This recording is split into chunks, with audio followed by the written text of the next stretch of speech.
Hikmah dalam kisah Imam Abu Hanifah dan tetangga yang menjengkelkan.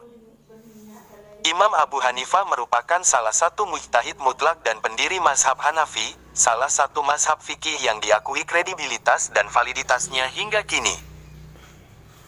Kealiman Imam Abu Hanifah sangat tersohor hingga banyak orang dari pelbagai belahan dunia yang ngaji kepada beliau, khususnya dalam bidang hukum Islam fikih. Imam Abu Hanifah tinggal di Kufah.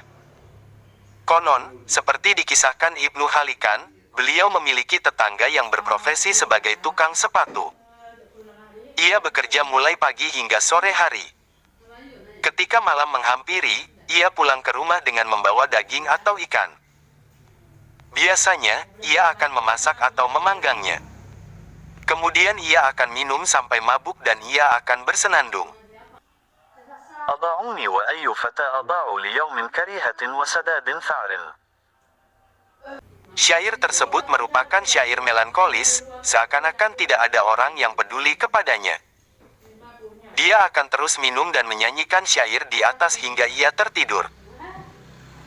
Tiap malam, Imam Abu Hanifah biasa mendengar nyanyian tetangganya tersebut saat beliau hendak salat tahajud atau tidak tidur malam sahrul lail. Lantas, pada suatu malam, beliau tidak lagi mendengar suara nyanyian tetangganya itu. Ketika ditanyakan, ternyata dia dibawa Satpol PP dan ditahan. Keesokan harinya, setelah salat subuh, Imam Abu Hanifah menaiki keledainya untuk menemui pemimpin Amir kota Kufah. Setelah minta izin bertemu, pemimpin Kufah mempersilakan dan memerintahkan pada bawahannya agar Imam Abu Hanifah dibiarkan menghadap dengan tetap menunggangi keledainya. Sesampai di depannya, sang pemimpin tidak menyuruh Imam Abu Hanifah turun. Saat ditanyakan keperluannya, Imam Abu Hanifah berkata, "Aku punya tetangga berprofesi sebagai tukang sepatu. Dia dibawa Satpol PP dan ditahan. Tolong bebaskan dia." "Baik.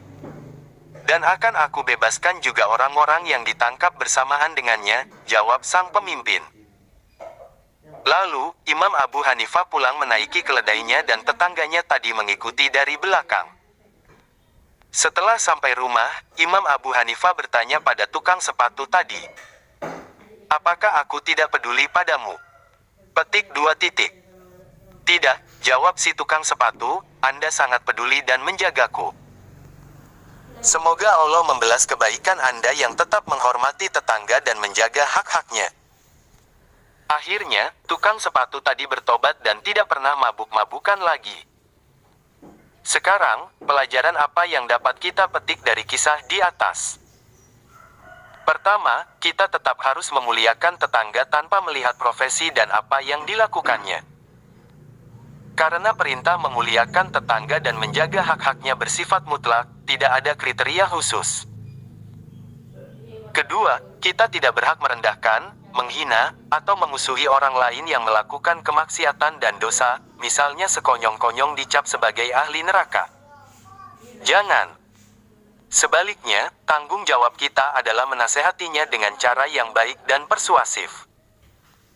Ketiga, mengajak pada kebaikan dengan langkah-langkah agresif dilarang di dalam agama. Mengajak dan menasehati mesti dengan cara yang santun, seperti ditegaskan Allah SWT berikut. فبما رحمة من الله لنت لهم ولو كنت فظا غليظ القلب لانفضوا من حولك فاعف عنهم واستغفر لهم وشاورهم في الأمر فإذا عزمت فتوكل على الله إن الله يحب المتوكلين. Maka disebabkan rahmat dari Allah lah kamu berlaku lemah lembut terhadap mereka. Sekiranya kamu bersikap keras lagi berhati kasar, tentulah mereka menjauhkan diri dari sekelilingmu. Karena itu maafkanlah mereka, mohonkanlah ampun bagi mereka, dan bermusyawaratlah dengan mereka dalam urusan itu. Kemudian apabila kamu telah membulatkan tekad, maka bertawakallah kepada Allah. Sesungguhnya Allah menyukai orang-orang yang bertawakal kepadanya. QS Ali Imran 3, 159. Keempat, memilih tetangga lingkungan yang baik amat urgen untuk kita. Sebab, pengaruh tetangga efek amat besar terhadap kehidupan kita nanti. Tetangga yang buruk akan membuat kehidupan kita ruwet dan tak bahagia, sedangkan tetangga yang baik akan membuat hidup kita bahagia dan berkah. Mungkin karena alasan tersebut, ada pepatah Arab yang menyatakan, الجار قبل الدار. tetangga dulu sebelum tempat tinggal rumah. Artinya, sebelum kita memilih tempat tinggal, kita kudu melihat lingkungannya terlebih dahulu, baik atau tidak. Dengan harapan nanti hidup kita tidak ruwet bin ribet gegara tetangga. Namun demikian, lebih dari itu, kita sendiri terlebih dahulu harus mampu menjadi tetangga yang baik nantinya. Mencari lingkungan yang baik itu sulit. Oleh karena itu, jika kita tidak dapat menemukannya maka kita sendiri yang harus menciptakan lingkungan yang baik dan kondusif. Dalam Islam amat banyak hadis-hadis Nabi Muhammad SAW yang membahas tentang hak-hak tetangga dan bagaimana kita mesti bersosial bersama para tetangga.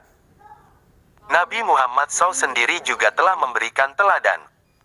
Kita tinggal membaca lagi sejarah hidup beliau, Sirah Nabawiyah.